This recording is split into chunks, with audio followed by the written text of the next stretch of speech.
Ngayong araw mga kuis, gagawa naman tayo ng sobrang basic at sobrang daling egg sandwich na pinasarap at pinasimple mga kuis. Sundan nyo lang mga kuis itong gagawin natin. Promise, magbabago yung pananaw nyo sa egg sandwich na madalas nyong ginagawa mga kuis. Sinimulan na natin mga kuis sa paghihiwa ng itong pulang sibuyas na color violet mga kuis.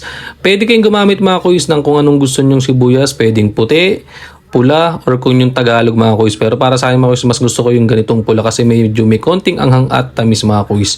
Tapos maglalagay rin tayo ng celery. Kung ayaw nyo maglagay ng celery mga kuis, maglagay lang kayo ng onion leeks or daon ng sibuyas mga kuis para may magandang kulay naman doon sa egg sandwich yung mga kuis. Ihiwain lang din natin ng maliliit lang din yan, katulad lang din nung ginawa natin doon sa sibuyas mga kuis.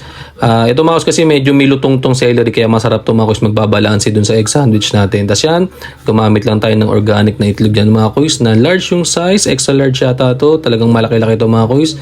Tapos yan ay hihiwain lang natin yan mga kuis. Yung iba ginagawa, dinudurog nila ng tinidor or kung anong gamit nila mga kuis. Ako kasi mga kuis, mas gusto ko yung medyo malalaki yung hiwa ng itlog. Tsaka pansin nyo mga kuis, hiniwa natin sa kamay. Hindi yan dahil sa nagpapasikat tayo mga kuis. Kasi pag hiniwa ko siya sa sangkalan mga kuis, dumidikit yung mga egg yolk mga kuis. Sayang malinis naman yung kamay natin mga kuis. Kaya palag na yan. Hindi rin naman kailangan mga kuis na talagang pantay-pantayan. Kasi mamaya pag hinalo-halo natin yan, hindi na mapapansin yan mga kuis. Ang gusto lang talaga natin dyan, yung tipong pag nilagay natin sa tinapay, makikita natin yung itlog. Ang ganda ng kulay ng egg yolk mga kuis, no? Talagang orange na orange. Tapos yan, halu-haluin na natin yung mga kuis lahat ng mga ingredients na pinrepare natin kanina. Kinamay na natin yan mga kuis. Malinis naman yung ating kamay mga kuis. Yan ang pinaka the best na tools sa ating kusina.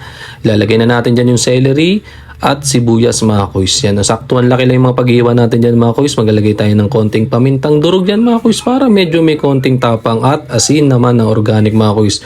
After nyo, maglalagay tayo ng pickles yan mga kuis. Medyo may konting sabaw-sabaw rin ako nilagay dyan mga kuis. Hindi ko na napakita. Tapos naglagay rin ako ng sugar kasi hindi ko rin napakita dito mga kuis. Pasensya na. Tapos maglalagay lang tayo ng any brand ng choice ng gusto nyong mayo mga kuis. Ako, wag lang kayong gumamit ng mayonnaise na matamis mga kuis kasi para sa akin nakakaumay kasi yun. Kumbaga, yung mga ladies choice saka itong brand na ginamit ko, hindi talaga ito matamis mga kuis. Tsaka yung isang panghapon yata yung mga kuis na mayonnaise, pwede rin yun. Tapos mag-pinch lang kayo ng sugar para medyo may konti. Kasi yung iba mga kuis yung best food, masyadong matamis yun mga kuis. Hindi natin gusto yun kasi ayaw natin maumay. Tapos yan, halo-halo lang tayo mga kuis. Tapos pag gumawa ka ng egg sandwich mga kuis, dapat mas marami talagang egg kaysa dun sa mayo kasi nga kaya nga egg sandwich diba? Kaya tsaka kahit paano mataas masyado ang cholesterol ng mayonnaise kasi mga kuis, halos gawa sa mantika yan. Panoorin nyo na lang mga kuis, minsan gagawa tayo ng mayonnaise na papakita ko na talagang maraming mantika mga kuis yung mga binibenta. Kaya saktong mayo lang nilagay natin. Tapos yan mga kuis, nakagawa tayo ng sobrang basic at sobrang daling egg sandwich. Salamat mga kuis, kain!